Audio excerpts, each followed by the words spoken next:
Veamos, pues, entonces complementando lo anterior, como les había dicho. Para poder utilizar el factor de corrección, ¿verdad? Yo necesito el valor de la población. Necesito el valor de la muestra. Esos son los datos que necesito. Y eso es debido a la fórmula, en este caso, que es de la raíz de la población menos la muestra dividido la población menos 1. Imaginen ustedes que tenemos 1000 personas como parte de la población y 100 personas como parte de la muestra. Si yo aplico esa fórmula, voy a colocar aquí la fórmula de esta manera. Le voy a colocar ahí, por poner un dato, a raíz de en este caso, perdón, ahí, vamos a ver, vamos a editar esto. Sería la raíz prácticamente del valor de la población menos la muestra, eso dividido la población menos 1. Esa es mi fórmula, ¿verdad? Ahorita sí ya lo vamos a calcular aquí con Excel. Entonces, por ejemplo, aquí como les decía, sería la raíz de esto menos la muestra dividido mi población menos 1. Y eso me va a devolver aquí me faltó un paréntesis, esto me va a devolver esto. Este 0.9491 es el dato del factor de corrección. ¿Qué representa eso? Si yo vengo y hago la resta, a 1 le resto, en este caso, el dato del factor de corrección, me va a devolver este valor. Y ese valor que está ahí, en pocas palabras, va a representar, ¿verdad? El porcentaje de disminución, en cuanto al error estándar que estoy utilizando con los datos. Y por eso es que me varía con respecto a militar, porque no tiene ese 0.5, o en este caso ese 0.94 en cuanto a la minimización del error estándar. Entonces ahí prácticamente lo que estamos haciendo es reducir el error en cuanto a los cálculos que estamos haciendo en un 5% cuando yo utilizo, por ejemplo, una población de 1000 y una muestra de 100. Pero miren qué pasa si aumento el número de elementos de la muestra. Si yo aumento eso, lo que está sucediendo ahí es que aumenta también ese porcentaje, ¿verdad? Entonces ahí podemos decir que el factor de corrección es de 0.8949, ¿verdad? Lo que nos va a representar a nosotros un 10% o un casi 11% en cuanto a la reducción del error estándar en los cálculos basados en esa muestra. Así es como funciona lo del factor de corrección. Entonces, entre más datos tenga de la muestra, mayor va a ser el porcentaje de reducción del error estándar. Pero ¿qué va a pasar? Va a llegar un punto que realmente yo voy a topar mi nivel de confianza y tampoco la muestra como tal va a ser igual a la población. Entonces, eso también debo considerarlo. Entonces, recuerden esto, entre mayor sea la muestra respecto a la población, mayor va a ser el porcentaje en que yo voy a reducir el error estándar a la hora de hacer mis cálculos.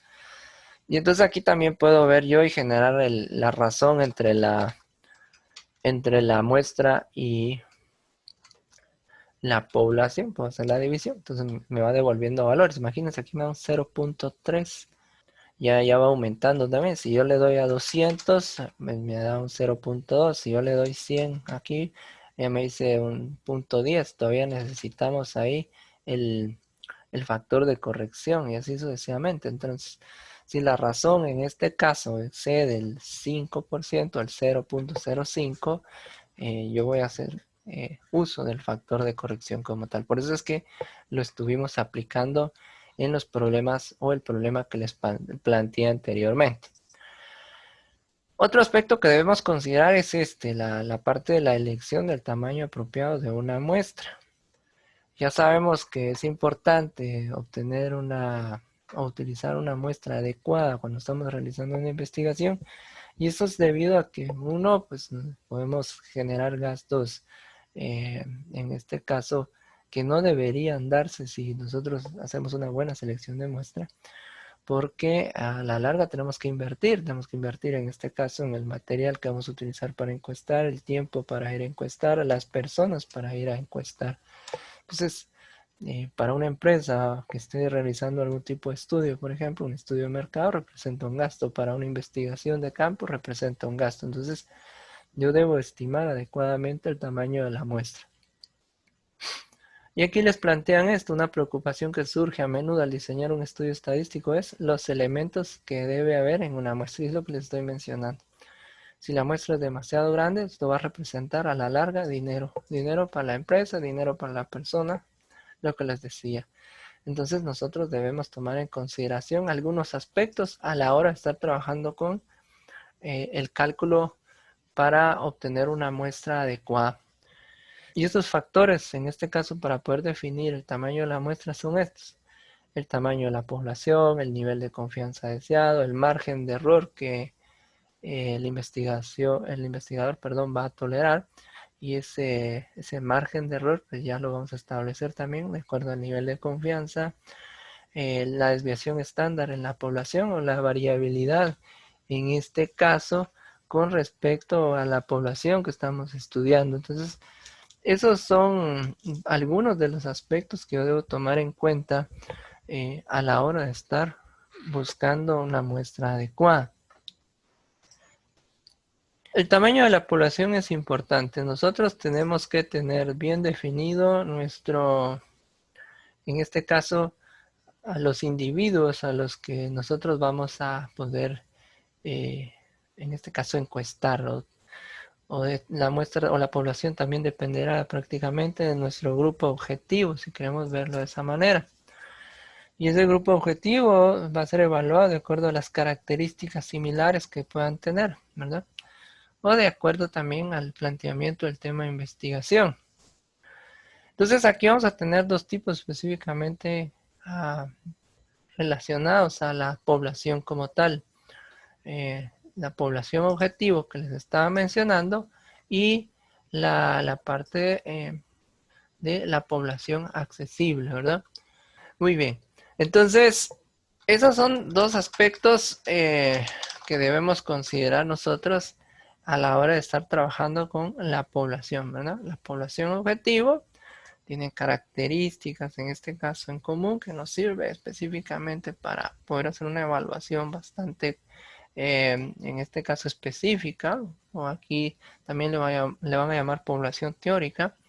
Y tenemos en este caso el otro tipo de población accesible, eh, que es donde prácticamente se van a estar aplicando las conclusiones por parte de los investigadores. El margen de error, ¿no?, o el intervalo de confianza, y esto lo hemos estado definiendo, ¿verdad? Prácticamente nosotros debemos definir acá nuestro margen de error dentro de la estadística que estamos realizando. Y eso nos va a permitir a nosotros, pues, de cierta forma, poder venir y definir un rango específico, ¿verdad? Y dentro de ese rango específico nosotros podemos decir que prácticamente el número de veces de cada 100 que se espera que los resultados se encuentren van a estar dentro de ese rango específico. O sea, estamos tratando la manera de establecer un rango donde nosotros podamos, en este caso, asociar a todos aquellos resultados que vamos a obtener de acuerdo al estudio, a la investigación que estamos realizando. El nivel de confianza. El nivel de confianza, como ustedes recordarán, puede ir variando. Podemos colocarle un 80, 85, 87, 90, 95, 99. Les mencioné hace un momento que hay páginas donde pueden evaluar ustedes y encontrar el tamaño de la muestra basados en los niveles de confianza, o en este caso el nivel del error también.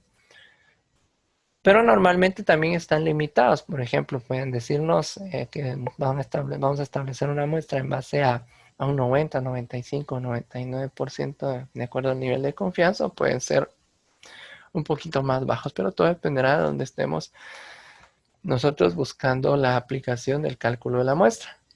Pero nosotros podemos definir un intervalo de confianza fácilmente y hacer los cálculos basados de acuerdo a los valores de Z, en este caso, si estamos calculando basados en una proporción, si estamos calculando basados en la población y la muestra, podemos hacer los cálculos.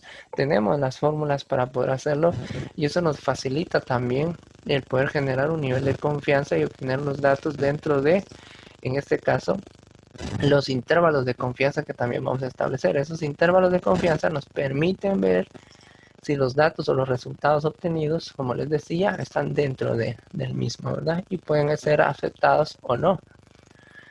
Otro de los criterios que debemos tomar en cuenta es la parte de la desviación estándar. Les mencionaba anteriormente que si uno puede tener un problema y le pueden plantear directamente la parte de la desviación. Pero ¿cómo obtengo la desviación? En base a esas encuestas, yo hago mi tabulación respectiva, calculo la media, calculo en este caso, por medio de las fórmulas de estadística descriptiva, la desviación como tal. O si yo tengo un conjunto de datos donde la muestra no es demasiado grande, puedo venir, ingresarla a Excel, agrupar los datos, utilizar una fórmula, calculo la media y la desviación y ya tengo esos valores. Y en base a esos valores yo puedo establecer mis intervalos de confianza, mi nivel de confianza y poder evaluar los diferentes valores, en este caso, que yo pueda ir generando en base a mi investigación. Entonces la idea acá como tal de la desviación estándar es generar un índice numérico, en este caso de la dispersión de un conjunto de datos. La desviación a la larga pues nos va a permitir visualizar la variabilidad de los datos también con respecto a la media. Mientras mayor es la desviación estándar, mayor es la dispersión de la población y eso también hay que tomarlo en cuenta. Ya vimos en su momento acá también que de acuerdo a los valores de dispersión se pueden hacer cálculos y se pueden hacer análisis basados en diferentes gráficos, basados en un diagrama de dispersión, por ejemplo, y nosotros en base a eso podemos establecer la tendencia en este caso, de los valores eh, resultantes de nuestro estudio, nuestra investigación. Cuando estamos hablando del cálculo para poder, o de cálculos para poder, en este caso, poder establecer una elección adecuada para una muestra dentro de un estudio de investigación, debemos tomar en cuenta, en este caso, un factor que es el estimador para la desviación estándar, ¿verdad? Y ese estimador, si se dan cuenta ustedes, la fórmula está en función de Z, que es siempre el valor que tiene relación al nivel de confianza, nuestra desviación y nuestra muestra como tal. Pero debemos tomar en cuenta que hay algunos factores que hay que considerar, perdón, a la hora de aplicar el estimador para la desviación. En este caso, pues, podemos trabajar estudios comparativos, podemos emplear una estrategia basada en el rango, podemos realizar un estudio piloto. Cuando utilizamos un estudio comparativo, en este caso, pues esto se da cuando hay investigaciones o estudios previos a lo que estamos realizando. Entonces eso va a permitir que nosotros utilicemos ese estimador de la desviación como un parámetro para poder hacer los cálculos. Es decir, si yo encuentro un problema, una investigación que plantea o que tiene objetivos muy similares, yo puedo venir y utilizar ese estimador de la desviación como un valor para poder hacer mis cálculos, en este caso, en cuanto al cálculo de la muestra. Es válido, ¿por qué? Ya hay un precedente de una investigación o de un estudio similar. Eh, entonces, ahí podemos hacer uso, en este caso, de un estudio comparativo. La parte de emplear una estrategia basada en rangos. En este caso, número uno, necesitamos establecer un estimador, ¿verdad? De los valores más altos a los más bajos, de acuerdo a una población.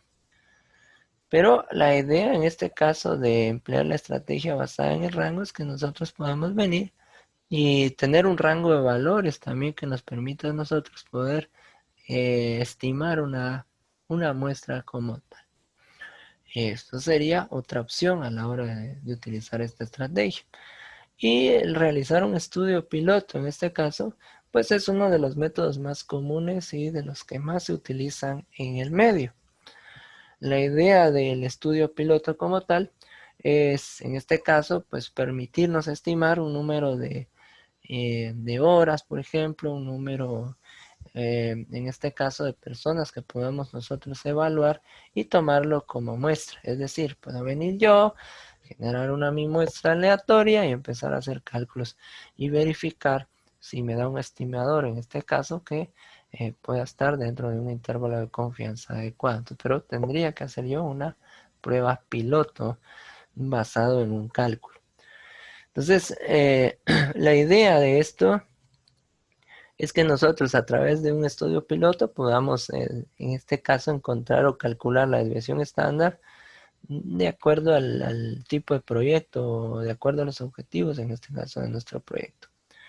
Y poder así, en este caso, determinar un tamaño apropiado para la muestra como tal. Entonces ahí esas pruebas piloto a la larga aplican la teoría del ensayo y el error, pero también las pruebas piloto como tal, pues nos van a venir y van a hacer que nosotros incurramos de cierta manera en gastos. Entonces, eso, eso es lo que nosotros tenemos que tomar en consideración ahí. A partir del estimador, en este caso, ¿verdad? Del estimador de la desviación, pues nosotros podemos venir y encontrar el tamaño de la muestra para poder estimar la media de la población. Y eso se da en función de esta fórmula que les estoy presentando. N va a ser el tamaño de la muestra, Z es el valor normal estándar en este caso, el valor bajo la curva normal, y, y este valor Z también pues, va a corresponder al nivel de confianza que nosotros estamos especificando. Ahí es donde entra el dato de si queremos un 90% en cuanto al nivel de confianza, un 95, un 99 y así sucesivamente. Ese para nosotros es un estimado de la desviación estándar y este estimado puede venir en función de una prueba piloto o en función de los cálculos que nosotros hayamos realizado en base a la tabulación de las encuestas o el procedimiento que hayamos utilizado para obtener información. Y la E ya sabemos que es el error máximo admisible, ¿verdad? Es esa E mayúscula como tal. Ahora vamos a aplicarlo a un problema. Vamos a aplicarlo acá. A solo unos datos más antes de aplicarlo al problema. Cuando estamos calculando el tamaño de la muestra, ¿verdad? También tenemos esta opción, el tamaño de la muestra para la proporción de la población. Nosotros ya vimos problemas planteados o donde plantean en este caso una proporción de la población, pero ¿cómo se calcula? Es en base también a estos elementos. Para poder calcularlo, pues nosotros tenemos que especificar lo siguiente, el nivel de confianza deseado, ahí ya establecemos un 90, 95. El margen de error en cuanto a la proporción de la población, también podemos calcularlo. Y un estimado de la proporción de la población. Y esos datos también pueden surgir en base a las encuestas. Es decir, ahí podemos buscar lo que podamos considerar en su momento como casos efectivos o casos de éxito dentro de la muestra que nosotros obtuvimos. La fórmula como tal en este caso es la P, que ya sabemos que eso está en función de la proporción, ¿verdad?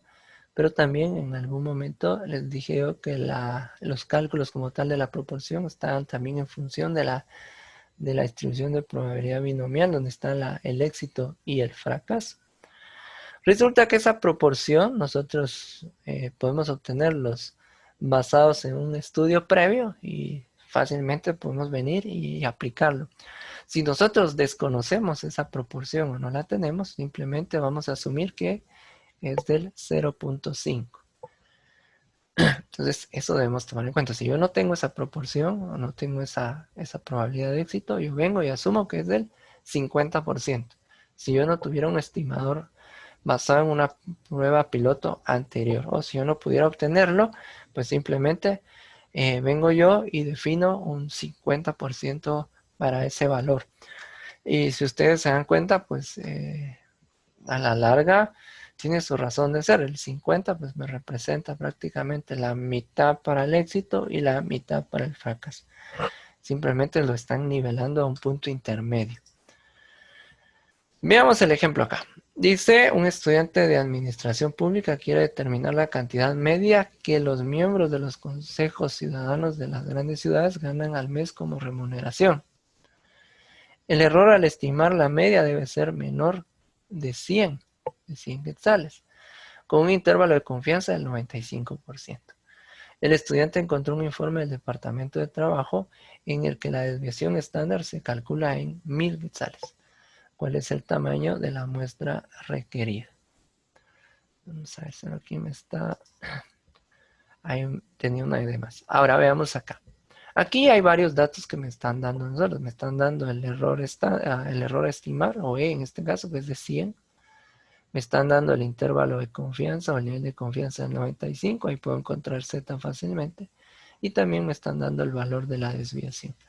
Entonces, ¿qué vamos a hacer nosotros? Pues simplemente vamos a venir y vamos a aplicar la fórmula para encontrar la muestra necesaria que cumpla con las especificaciones del estudio o la investigación que va a realizar el estudiante. Por ejemplo, acá yo puedo definir que mi error máximo admisible va a ser de 100, ya me lo definieron ahí. El valor de Z para un nivel de confianza de 95, ya sabemos que es de 1.96 y este cálculo ya sabemos cómo surge también.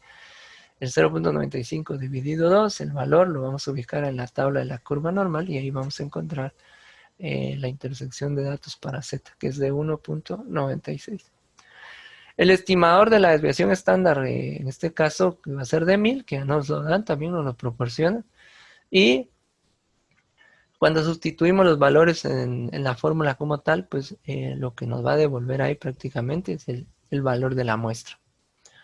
Z es 1.96, mi desviación es de 1000, en este caso mi error máximo admisible es de 100. Eso lo multiplico, lo divido y lo elevo al cuadrado.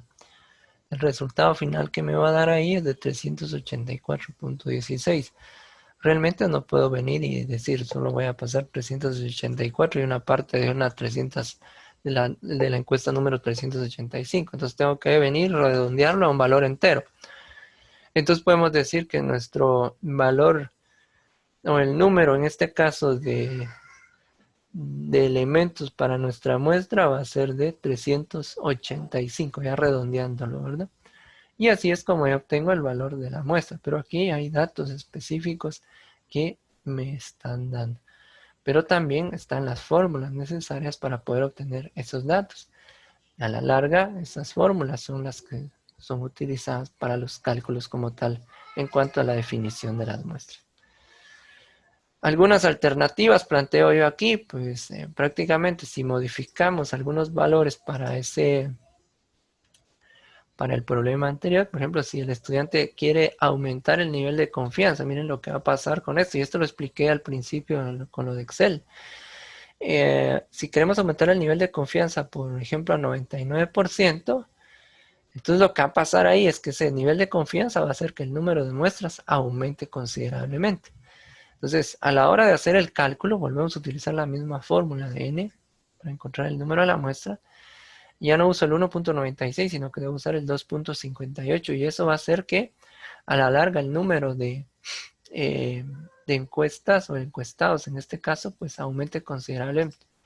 El anterior eran 384.16 con un 95%, pero miren, el hecho de aumentar un 4% en cuanto al nivel de confianza hizo que prácticamente estuviéramos casi duplicando los valores de la encuesta. Y eso se debe a que el nivel de confianza está mucho más cercano al 100%. Entre más cercano sea al 100%, y dependiendo también del tamaño de la población que tengamos, mayor va a ser la cantidad en este caso de encuestas que vamos a pasar para nuestro estudio, nuestra investigación. Entonces, si se dan cuenta ustedes, ese 4% porcentual en cuanto a la variación de los niveles de confianza hace que aumente considerablemente el número de nuestra muestra.